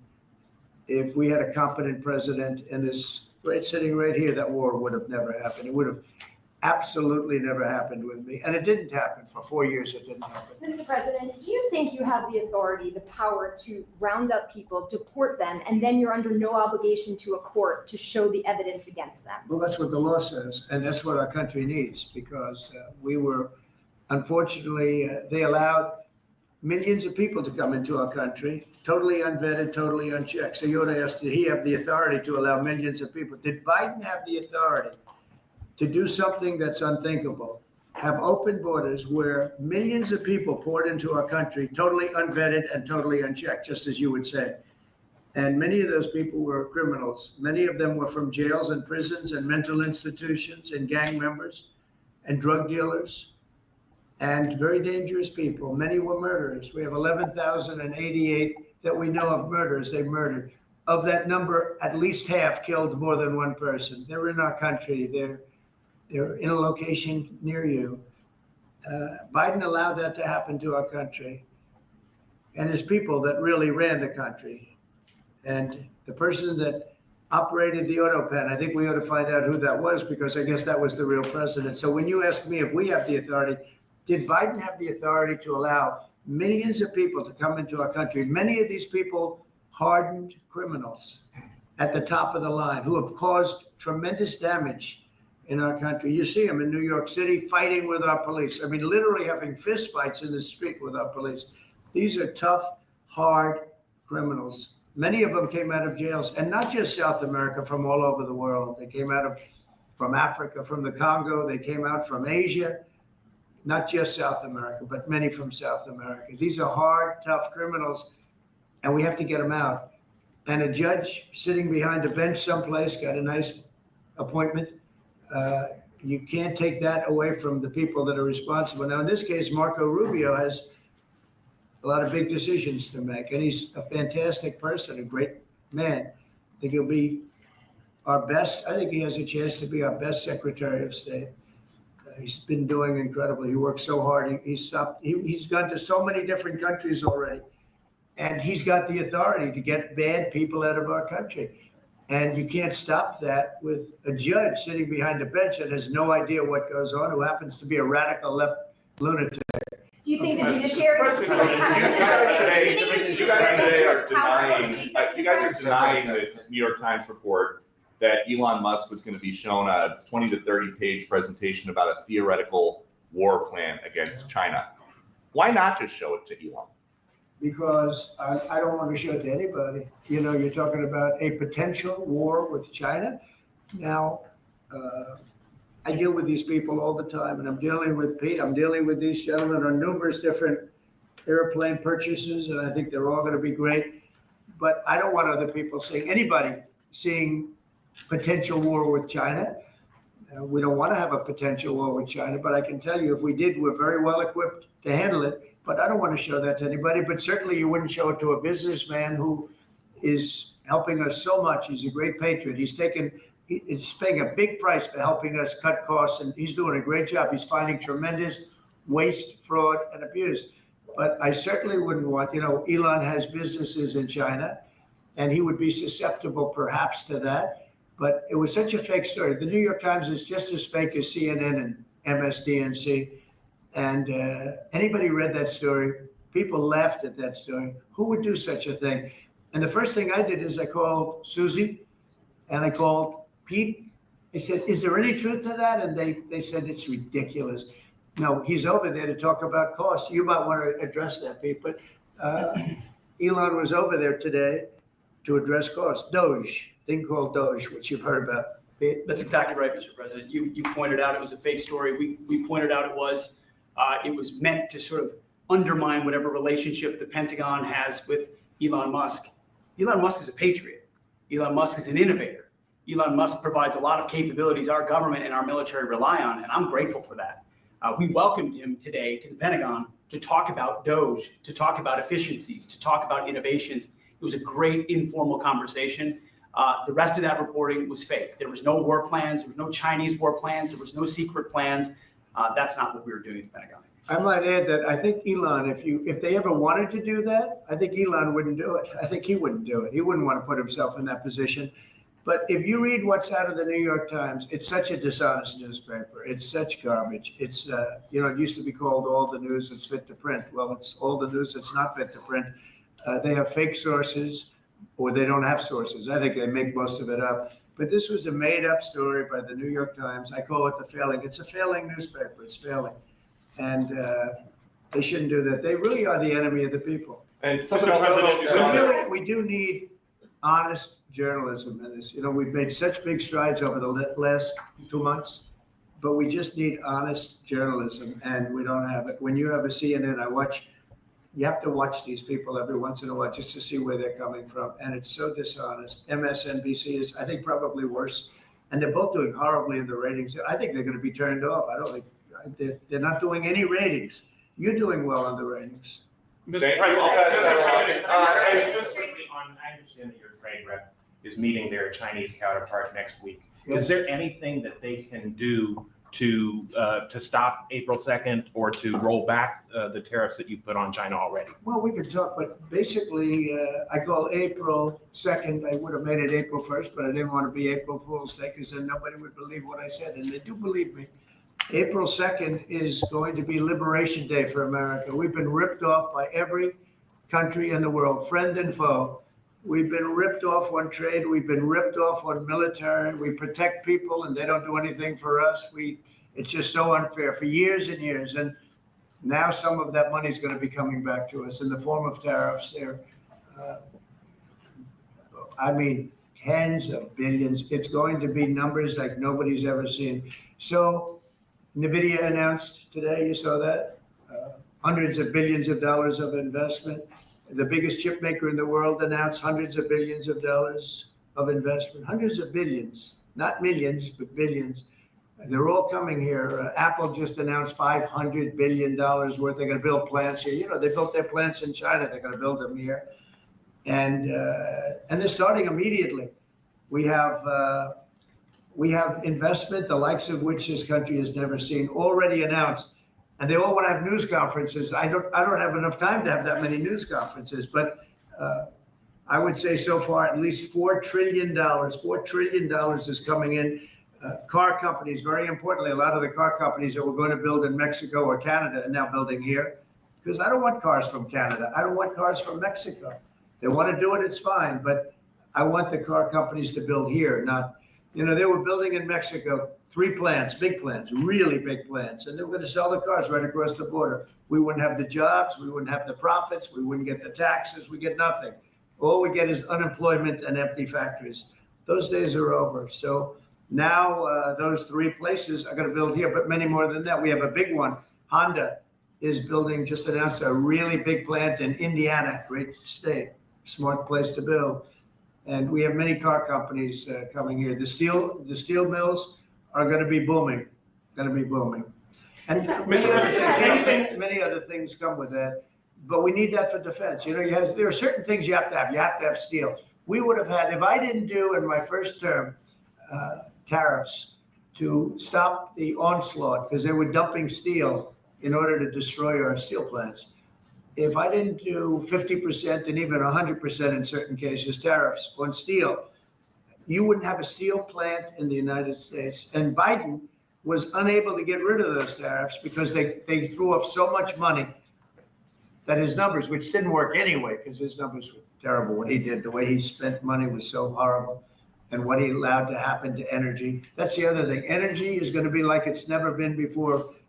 Mr. Vice President is here. Do you have anything to say while you're here? No, sir. I'm good, Vice President.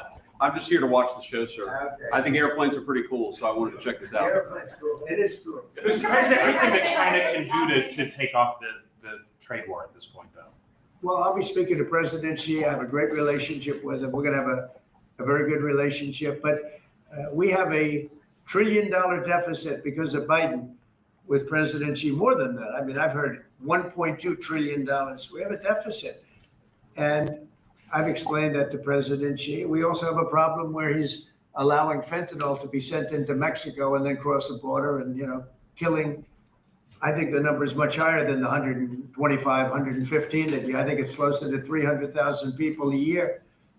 And so that's a problem. But they have a tremendous surplus against the United States, and we don't want that. Mr. President, why do you want to control Ukraine's power A plant? number of industries have come to you asking for exemptions on tariffs. Is that something that is under consideration by you?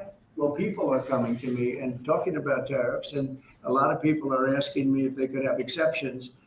And once you do that for one, you have to do that for all. So, I mean, generally, I did something interestingly during 2 weeks ago. I gave the American car companies a break because it would have been unfair if I didn't. And everybody said, oh, he changed his mind on tariffs. I didn't change my mind. I helped our, sort of big 3, big 4. I helped some of the American companies. And instead of taking it properly, they said, oh, he changed it. I don't change, but the word flexibility is an important word. Sometimes there's flexibility, so there'll be flexibility, but basically it's reciprocal. So that if China's charging us 50% or 30% or 20%, and I don't mean China, I mean anybody, any country, Canada. Nobody knows that Canada's charging our dairy farmers. They have 270% tariffs. Nobody knows that. Nobody knows that. They have up to 400%. They have a couple of tariffs at 400%. Nobody knows that. Nobody talks about that. And remember with Canada, we don't need their cars. We don't need their lumber. We don't need their energy. We don't need anything from Canada. And yet it costs us $200 billion a year in subsidy to keep Canada afloat. So when I say they should be a state, I mean that. I really mean that, because we can't be expected to carry a country that is right next to us on our border. It would be a great state. It would be a cherished state. The taxes for Canadian citizens would go down in less than half. They don't spend money on military because they think we're going to protect them. There are many things that they do, like icebreakers. They want us to provide icebreakers for them. Oh, that's wonderful. So the Canada, they're very tough traders too. I want to just tell you, all the people, they're tough traders. They trade very tough. And, you know, the expression I use is some people don't have the cards. I used that expression about a week and a half ago, right? Somebody was negotiating who didn't have the cards, who's now, I think, saying that he wants to do it. And I think we're going to have a big deal on that very special something. We got to make a deal on that. But Canada has been a very nasty negotiator against the United States, took advantage of the United States for a long time. But nobody knows that they were getting 270% tariffs on dairy products. A follow-up on Canada. I don't think I've heard you say this in all of the talk about Canada becoming the 51st state. Are you concerned that if they became the 51st state, they would be a very, very blue state? Very, very big and very, very blue. No, there might be, but it would, you know, you have that artificial line that goes, that straight artificial, that looked like it was drawn by a ruler. Somebody with I don't mean a ruler like a king, I mean like a ruler, this way. And it's just an artificial line that was drawn in the sand or in the ice. And you know, can I tell Peter, just, you add that to this country, what a beautiful landmass, the most beautiful landmass anywhere in the world. And it was just cut off for whatever reason.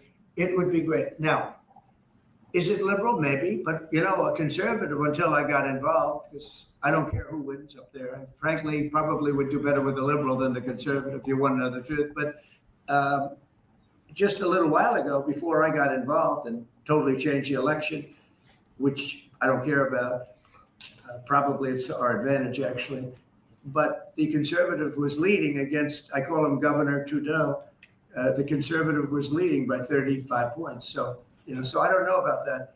I think Canada is a place like a lot of other places. If you have a good candidate, the candidate's going to win. And I don't know if you've seen this, but the two astronauts that you just helped save from space, they didn't get any overtime pay for all that extra time. They got $5 a day per diem for 286 days. That is $1,430 in extra pay. Is there anything the administration can do to get them, to make them whole? Well, nobody's ever mentioned this to me. If I have to, I'll pay it out of my own pocket, okay? I'll get it for them. Mr. President, I'll follow up on the side. I like that. Mr. President, I'll pay it right out of my, is that all? That's not a lot. For what they had to go through. And I want to thank Elon Musk, by the way, because think if we don't have him. You know, there's only so long, even though they're in the capsule up there, that the body starts to deteriorate after 9 or 10 months and gets really bad after 14, 15 months with the bones and the blood and all the things that you've been reporting on very well. And if we don't have Elon, they could be up there a long time. Who else is going to get him? And I just want to thank him. He's going through a lot, what they're doing to him. And these people are going to be caught, and they're going to be caught, and they're going to be prosecuted.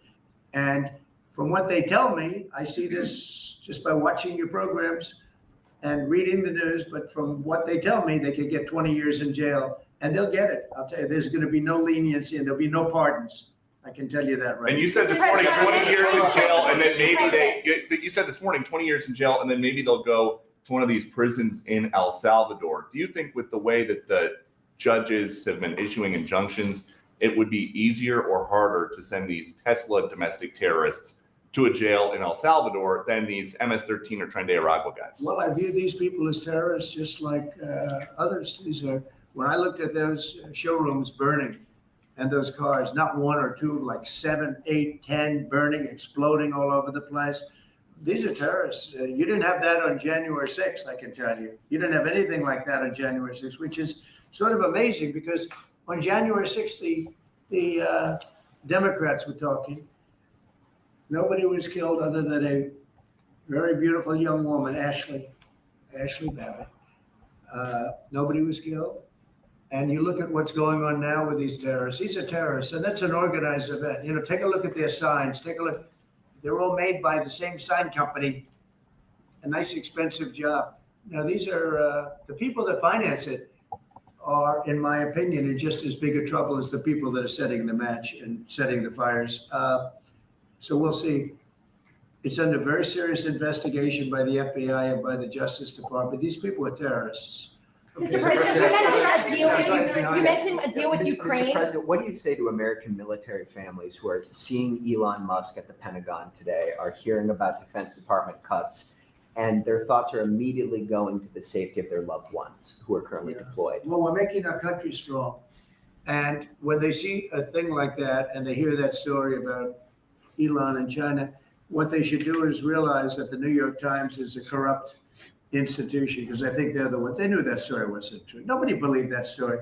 People that, when I first called, they laughed when they heard this story. Nobody believed it, that the Pentagon was giving him a briefing on what war with China would look like, and he has business in. No, they made that up because it's a good story to make up. They're very dishonest people. I have it with the Times, and you'll see more and more of it.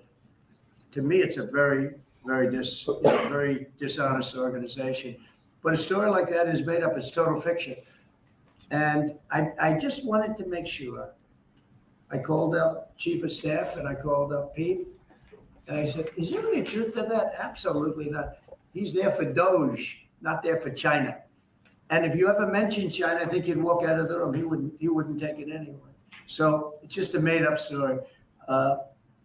Nobody's taking better care of the military. One of the things that I know that Pete's doing is he's talking about a lot of the civilian staff, and we're going to get them other jobs. You know, we're going to have a lot of jobs in this country, but we don't want to have wasteful jobs. We want to have meaningful jobs. And those were wasteful jobs. Those are jobs that not only military, but jobs where people don't show up. You take a look at Department of Education. I've never seen so many buildings with the names on it. You go past one after another Department of Education, and they're empty. The people don't show up. You know why? Because they have other jobs, because they're playing golf, or they're playing something, they're doing something. And we have a lot of great people, but we have to move that back to the States. We're going to make our country strong, and we're going to get people much better jobs, because we have companies moving into our country, the likes of which we've never seen before. Nothing like this has happened. And it's automatic.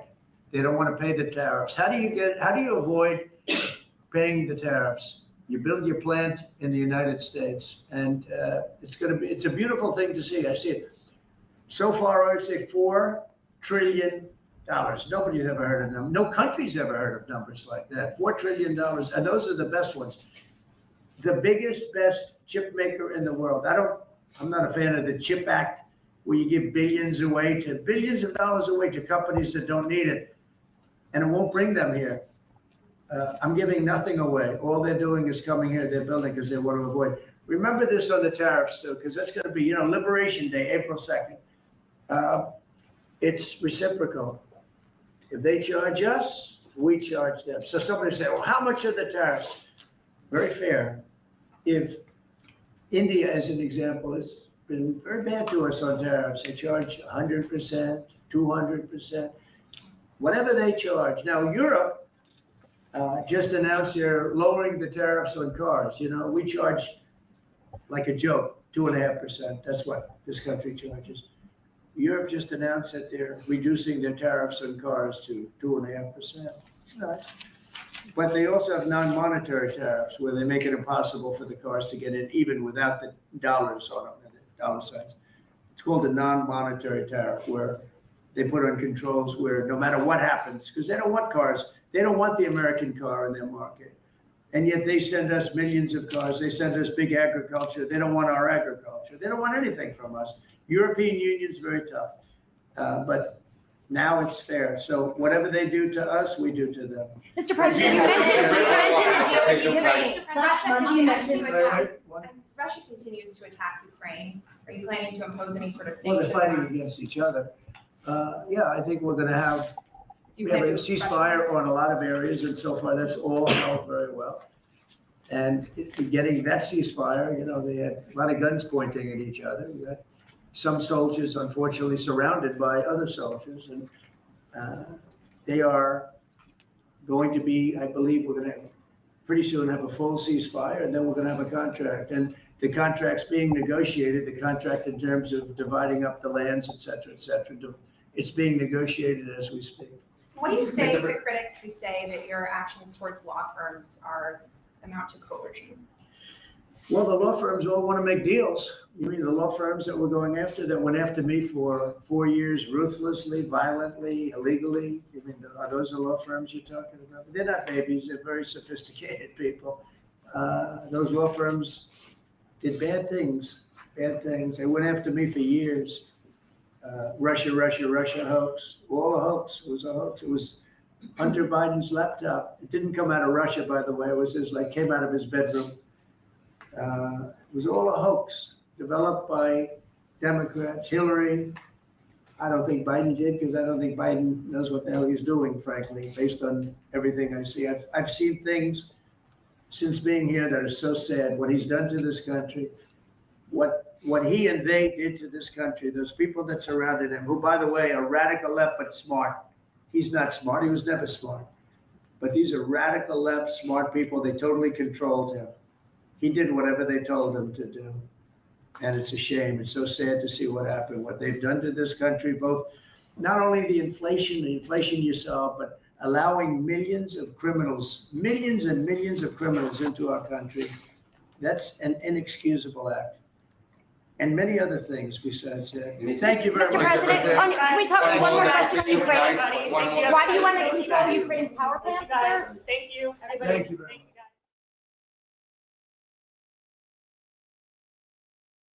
Thank you very much, everybody. And I've been briefed on the Florida State University, Tallahassee active shooting. I guess it's an active shooter. Fully briefed as to where we are right now. It's a shame. It's a horrible thing. Horrible that things like this take place. And we'll have more to say about it later.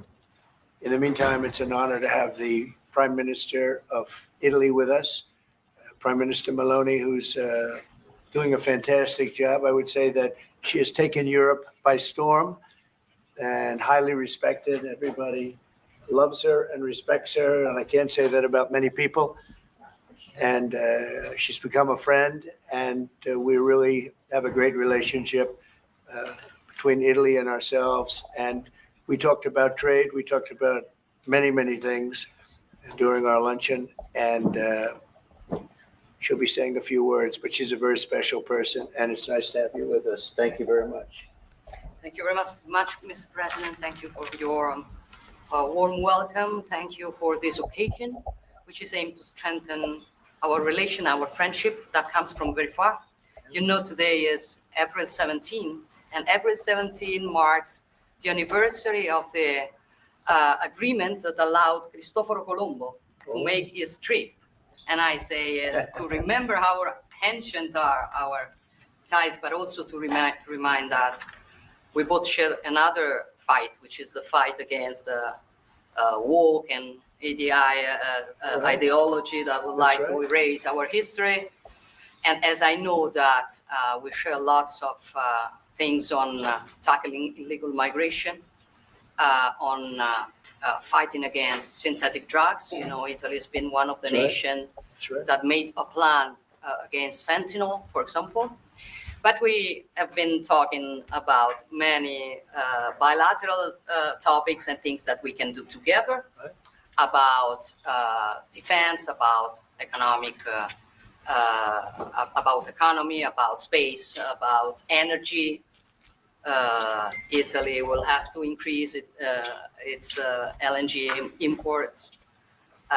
And also nuclear that we are trying to develop. I think there can be ways to work together. And the Italian enterprises will invest as they've been doing for many years. As you know, in the next years, I think around 10 billions. That shows how interconnected our economies are. And that's very important, Mr. President. It's not only about Italy, it's about the entire Europe. The exchange between us is a very big one. Investments, trade. It's a topic that we are discussing in this week. But at the end of the day, look, somebody calls me, I was saying it before, such a Western nationalism. I don't know if it is the right word, but I know that when I speak about West, mainly I don't speak about a geographical space. I speak about the civilization. And I want to make that civilization stronger. So I think even if we have some problems, okay, between the two shores of the Atlantic, it is the time that we try to sit down and find solutions. So I want to thank President Trump for having accepted an invitation to pay an official visit to Rome in the near future, and consider the possibility in that occasion to meet also with Europe. The goal for me is to make the West great again. Okay, and I think we can do it together. We can. We will keep on work on that. I'm going to close. I want to say only, I'm proud of sitting here as Prime Minister of an Italy that today has a very good situation despite the difficulties. A stable country, reliable country, 1 million more jobs in the last 2 years and a half. Great. Inflation is going down, so you forgive me if I promote a bit my country, Yeah, but you're a businessman and you understand me. So migration flows going down 60%. So we are trying to do our best, but I think we can do it even better together. Also on Ukraine, I will close. Together we've been defending the freedom of Ukraine. Together we can build a just and lasting peace. We support your efforts, Donald. Good. Thank you.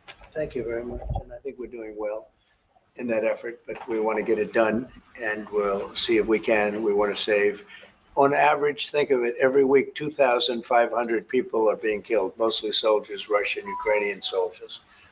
And if we can save those lives, that would be a very good thing. And so we'll see what we can do. And I think we're getting close, but we'll let you know very soon. And you've been very helpful. I appreciate it. Thank you. Any questions? Mr. President, on Russia, Mr. President, how much longer does Vladimir Putin have to respond to your ceasefire proposal before you put secondary tariffs or sanctions on Russia? We'll see what that will be. We're going to be hearing from them this week, very shortly, actually, and we'll see. But we want it to stop. We want the death and the killing to stop. Mr. President, on Jerome Powell, you said that the termination of Jerome Powell cannot come fast enough. He says he won't leave, even if you ask him to. Oh, he'll leave. If I ask him to, he'll be out of there. But I don't think he's doing the job. He's too late, always too late, a little slow, and I'm not happy with him. I let him know it, and if I want him out, he'll be out of there real fast, believe me. Yeah, go ahead. Go ahead, please. Question? Are you trying to remove him, Mr. President? Yeah, question? Mr. President, I think Judge Bosberg, in the case against your administration, said the Constitution does not tolerate willful disobedience of judicial order. Do you agree with that statement? Well, you're going to have to speak to the lawyers. We have great lawyers. I can tell you this, we're doing a fantastic job of getting criminals out of this country who Biden allowed into the country. Hundreds of thousands of criminals, murderers and drug dealers. And I was elected because of the fact, I would say maybe that was the number one fact for a lot of reasons, the economy, a lot of things. But one of the primary reasons I was elected is because I said, I'm going to get the criminals that he allowed to come into our country so stupidly through open borders. I'm going to get them out. And I got a lot of votes, record-setting numbers of votes. As you know, we won everything. The popular vote, all 7 swing states, we won everything. And that's what the public wanted. That's what I'm doing. But you'll have to speak to the lawyers because it's up to them. Mr. President, what do you think of the proposal from France? Say it. What do you think of the proposal from France and UK of a peace mission in Ukraine with soldiers? And do you think that Italy should take part in it? Well, I think Italy will have to make that determination, but peace missions are always good with me. I'm okay with peace missions. Yeah, please. Mr. President, have you discussed what areas of cooperation have discussed with the Prime Minister vis-a-vis Italy and the United States and Europe and the United States? And on China? We discussed it very briefly. No, we're doing very well with negotiations, I think, with all countries. And Scott could tell you a little bit, but we are doing very well. We have a lot of countries that want to make a deal. Frankly, they want to make deals more than I do. Go ahead, Scott. Would you say something, Chris? Yeah, we've got a process in place. We're working on the big 15 economies first. We had a fantastic meeting with Japan yesterday. I believe there's been calls with the EU already. And then we have South Korea coming in next week. And I believe India is also talking. That's moving very quickly. Go ahead. Ukraine's President Zelensky has said he has evidence that China is supplying weaponry or ammunition to Russia. Do you have any evidence along those lines? And also, he said we could see a minerals deal signed this week. Is that? Well, we have a minerals deal, which I guess is going to be signed on Thursday, Scott, next Thursday, soon. And I assume they're going to live up to the deal, so we'll see. But we have a deal on that. No, I have no comment on that. I have no idea. That's his statement, not mine. Mr. President, there were reports that you made off the Israeli attack on Iranian nuclear facilities. Can you comment on that? Is that accurate? And they say the attack is what? That you waved off an Israeli plan to attack Iranian nuclear facilities. I wouldn't say waved off. I'm not in a rush to do it because I think that Iran has a chance to have a great country and to live happily without death. And I'd like to see that. That's my first option. If there's a second option, I think it would be very bad for Iran. And I think Iran is wanting to talk. I hope they're wanting to talk. It's going to be very good for them if they do. And I'd like to see Iran thrive in the future, do fantastically well. I know the Iranian people, they're incredible people. Always have been very smart, very energetic, very successful people. And I don't want to do anything that's going to hurt anybody. I really don't. But Iran can't have a nuclear weapon. It's, pretty simple. It's really simple. We're not looking to take their industry. We're not looking to take their land. All we're saying is you can't have a nuclear weapon. The deal that was made, the